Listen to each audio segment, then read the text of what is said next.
అందుకే శంకరులు అంటారు, నీకేమి ఇవ్వాలయ్యా? బంగారం ఇద్దామా అంటే నీ చేతిలో బంగారు కొండ ఉంది, మేరు పర్వతం. కరస్తే హేమాద్రం.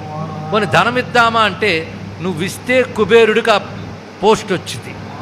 నీ ఇంటి దగ్గర అలకాపురులు అలా కూర్చుని ఉంటాడు, అక్కడ పిలిస్తే పరిగెట్టెట్టు. అందుకే కరస్తే హేమాద్రవు గిరిశ నికటస్థే ధనపతవు గృహస్థే సద్భూజామరసురభి చింతామణిగణై. నీ ఇంట్లో కల్పవృక్షాలు, కామధేనువులు, చింతామణులు ఉన్నాయి, ఏది కావాలంటే అది వస్తుంది. అంతేకాదు స్వామి శిరస్థే సీతాంశవు.